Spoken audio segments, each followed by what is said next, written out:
Salauddin Ayyubi खामोश रहा, जैसे उस पर कुछ असर नहीं हुआ हो। उसने सबको रुखसत कर दिया और सिर्फ अली बिन सुफियान को अपने साथ रखा। अली बिन सुफियान जासूसी और जवाबी जासूसी का माहिर था। उसे सलाउद्दीन अय्यूबी बगदाद से अपने साथ लाया था। वो अधेड़ उम्र का आदमी था। अदाकारी, चरब जबानी और भेष बदलने में महारत रखता था। जंगों में उसने जासूसी भी की और जासूसों को पकड़ा भी था। उसका अपना गिरोह था जो आसमान से तारे भी तोड़ कर लाता था। सलाउद्दीन अय्यूबी को जासूसी की अहमियत से वाकिफ थी। फन्ने महारत के अलावा अली बिन सुफियान में वही जज्बा था जो सलाउद्दीन अय्यूबी में था। तुमने सुना अली? सलाउद्दीन अय्यूबी ने कहा। यह लोग कह गए कि नाजी किसी से हुक्म लिया नहीं करता, अपनी मनवाया करता है। हाँ, अली ने जवाब दिया, मैंने सुन लिया है। अगर मैं चेहरे पहचानने में गलती नहीं करता तो मेरी राय में बॉडीगार्ड्स का ये कमांडर, जिसका नाम नाजी है, नापाक ज़हनियत का इंसान है। उसके मुतालिक मैं पहले से भी कुछ जानता हूँ। ये फौज जो हमारे खजाने से तनख्वाह लेती है, दरअसल नाजी की जाती फौज है। उसने हुकूमत हल्के में ऐसी साजिशें की है जिन्होंने इंतजामी ढांचे को बेहद कमजोर कर दिया है। आपको यह फैसला बिल्कुल बजा है। फौज में यहाँ के हर खित्ते के सिपाही होने चाहिए। मैं आपको तफसीली मालूमात फराहम करूँगा। मुझे शक है कि सूडानी फौज नाजी के वफादार है, हमारे नहीं। आपको इस फौज की तरतीब और तंजीम बदलनी पड़ेगी या नाजी को सुबहदोश करना पड़ेगा। मैं अपनी सपों में ही अपने दुश्मन पैदा नहीं करना चाहता, सलाउद्दीन अय्यूबी ने कहा। नाजी घर का भेदी है। उसे सुबहदोश करके अपना दुश्मन बना लेना दानिशमंदी नहीं।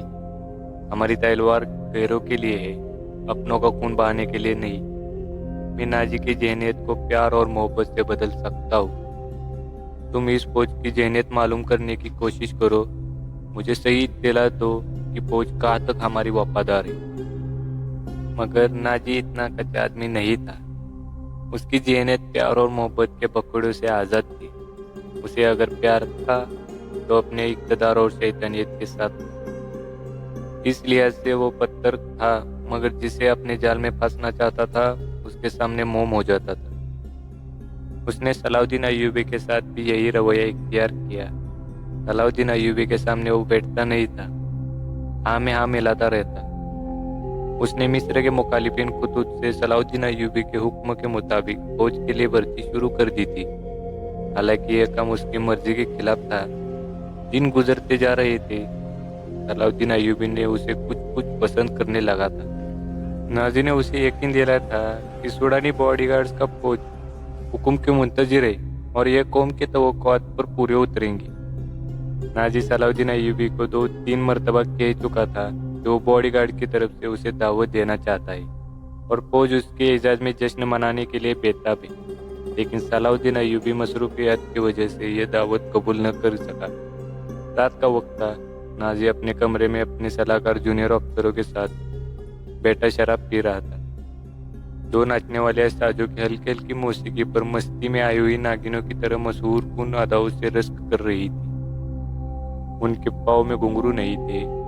उनके जिस्मों पर कपड़े सिर्फ इस कदर थे कि सतर ढके हुए थे। इस रश्क में कुमार का तासुर था। दरबार अंदर आया और नाजी के कान में कुछ कहा। नाजी जब शराब और रश्क में मग्न होता था तो कोई मकल करने की हिम्मत नहीं करता था।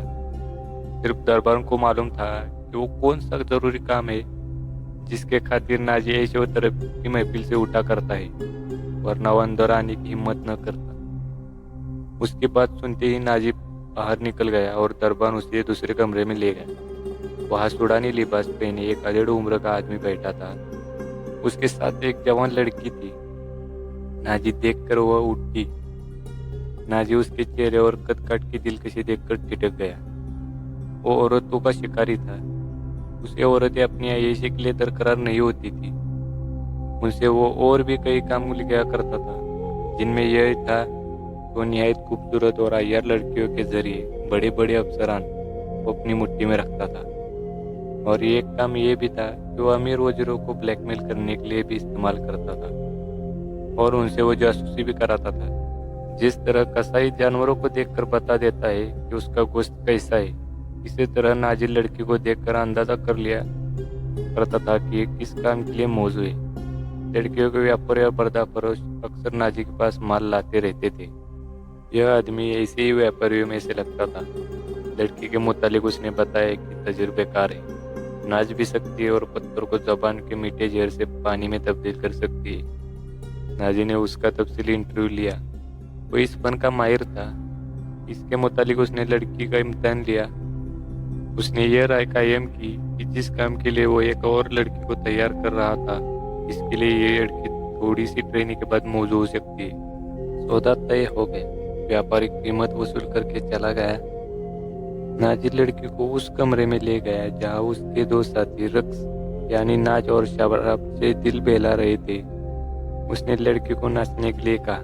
लड़की ने जब चौका उतार कर जिस्म को दो ही बल दिए तो नाजी और उसके साथी तड़प उठे।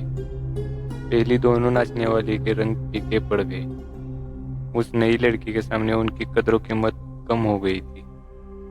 नाजी ने उसी वक्त महफिल बर्खास्त कर दी और उस लड़की को अपने पास बिठाकर सबको बाहर निकाल दिया। लड़की से नाम पूछा तो लड़की ने जकोई बताया।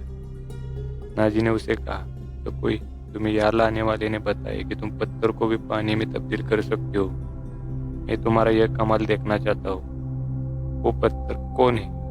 जकोई ने पूछा। नया अमीर मिस्र, नाजी ने जवाब दिया। वो सालार आजम भी है। सुल्तान सलाउद्दीन अय्यूबी? जकोई ने पूछा। हाँ, सलाउद्दीन अय्यूबी। नाजी ने कहा, अगर तुम उसे पानी में तब्दील कर दो तो उसके वजन जितना सोना तुम्हारे कदमों में रख दूंगा। वो शराब पीता होगा? नहीं, नाजी ने जवाब दिया। शराब, औरत, नाच गाने और तफरी से वो इतनी नफरत करता है जितनी हर मुसलमान खिंजीर से करता है। मैंने सुना था कि आपके पास लड़कियों का ऐसा तिलिस्म है जो नील की रवानी को रोक सकता है। जब कोई ने कहा, क्या वो तिलिस्म बेकार हो गया है? मैंने अभी आजमाया नहीं। नाजी ने कहा, यह काम तुम कर सकती हो। मैं सलाउद्दीन अय्यूबी की आदतों के मुतालिक तुम्हें कुछ बताता हूँ। क्या आप उसे जहर देना चाहते? जकोई ने पूछा। अभी नहीं, नाजी ने जवाब दिया। मेरी उसके साथ कोई दुश्मनी नहीं। मैं सिर्फ यह चाहता हूँ कि वो एक बार किसी तुम जैसी लड़की के जाल में फंस जाए, फिर मैं उसे अपने पास बिठाकर शराब पिलाऊं। अगर उसे कत्ल करना मकसूद होता तो मैं ये काम हसीसन से निहायत आसानी से करा सकता था। यानी आप उसके साथ दुश्मनी नहीं, दोस्ती करना चाहते? जकोई ने कहा। ना बर्जस्ता जुमला सुनकर नाजिन चंद लम्हे लड़की को देखता रहा। वो उसकी तवक्को से ज्यादा ज़हीन थी। हाँ जकोई, नाजी ने उसके मुलायम बालों पर हाथ फेर कर कहा। मैं उसके साथ दोस्ती करना चाहता हूँ, ऐसी दोस्ती कि वो मेरे हम निवाला और हम प्याला बन जाए। आगे मैं जानता हूँ कि मुझे उसके से क्या काम लेना है। नाजी ने कहा और जरा सोच कर बोला, लेकिन मैं तुम्हें यह भी बता देना जरूरी समझता हूँ कि एक जादू सलाउद्दीन अय्यूबी के हाथ में भी है। अगर तुम्हारे हुस्न और नाजो अंदाज पर उसका जादू चल गया तो मैं तुम्हें जिंदा नहीं रहने दूंगा। अगर तुमने मुझे धोखा दिया तो मैं एक दिन से ज्यादा नहीं रह सकूंगा। सलाउद्दीन अय्यूबी तुम्हें मौत से बचा नहीं सकेगा। तुम्हारी जिंदगी और मौत मेरे हाथों में। तुम मुझे धोखा नहीं दे सकोगी। इसलिए मैंने तुम्हारे साथ खुलकर बातें की, वरना मेरे रुतबे और हैसियत का आदमी एक पेशेवर लड़की के साथ पहली मुलाकात में ऐसी बातें नहीं करता। यह आपको आने वाला वक्त ही बताएगा कि कौन किसको धोखा देता है। तो कोई ने कहा, मुझे यह बताए कि सलाउद्दीन अय्यूबी तक मेरी रसाई किस तरह होगी। मैं उसे एक जश्न में बुला रहा हूँ, नाजी ने कहा। उसे रात अपने यहाँ रखूंगा और तुम्हें उसके ख्वाबगाह में दाखिल करूंगा। मैंने तुम्हें उसी मकसद के लिए बुलाया है। आगे मैं संभाल लूंगी। वो रात गुजर गई, फिर और कुछ रातें गुजर गई। सलाउद्दीन अय्यूबी इंतजामी काम और नई फौज तैयार करने में इतना मसरूफ रहा कि नाजी की दावत कबूल करने का वक्त न निकाल सका। अली बिन सुफियान ने उसे नाजी के मुतालिक जो रिपोर्ट दी उससे वो परेशान हो गया। उसने अली से कहा, तो इसका मतलब यह है कि यह शख्स सलीबियों से ज्यादा खतरनाक है।